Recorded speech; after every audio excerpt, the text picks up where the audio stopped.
If you guys don't agree on a spending bill or a continuing resolution by March 4th, one that the president can sign, as you just said, we could have a budget, we could have a government shutdown. I understand that Nancy Pelosi has spoke to a number of your chiefs of staff and said that it is more likely than not now that we'll be facing a government shutdown.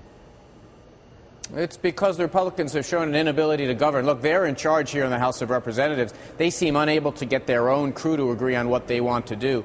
We on the Democratic side are prepared to work with them, and we've put proposals on the table.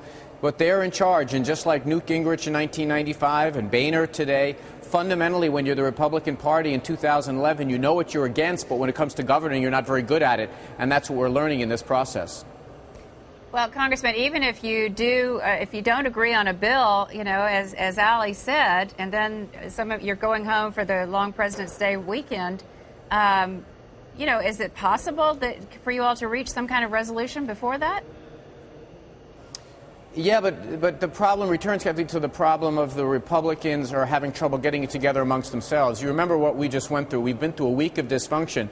Their leadership announces $30 billion in cuts. They have an insurrection in their caucus. They want to do $100 billion. So what do they come back with? A 20% reduction to air traffic controllers. I mean, that just seems pretty crazy to me. Now they're talking about shutting down the government. Well, tell the troops fighting in Afghanistan that we're not going to pay their bills at a certain point. I'm not sure the Taliban will understand that.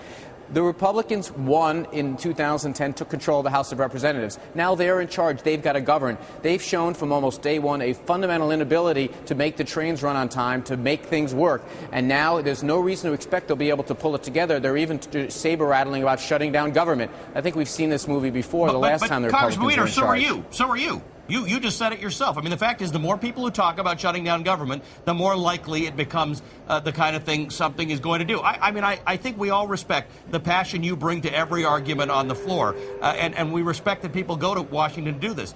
But you guys are not headed for a compromise, and American voters told you all in November they need government to do business.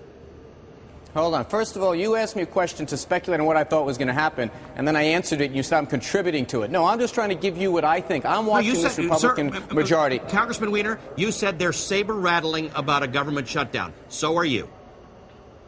Well, you asked me what I thought was going to happen. All I can tell you is with the Republican leadership, you put Anthony Weiner in charge of this government, you'd be doing a lot better. But that's not the option we have at this moment. You're asking me to comment on whether or not John Boehner and his crew, who came to Washington on a platform of everything they're against, but now are being asked, what are you in favor of?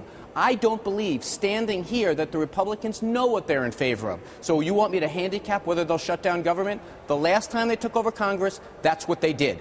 All I can do is speculate, but I'm not running this show. But I'm prepared to help them. Just as I said in that op-ed in the Wall Street Journal that I did with a Republican colleague of mine, there are ways that we can sit and reason together, but that presumes there's reasonable leadership in the House caucus, the House Republican caucus, and I'm not seeing it.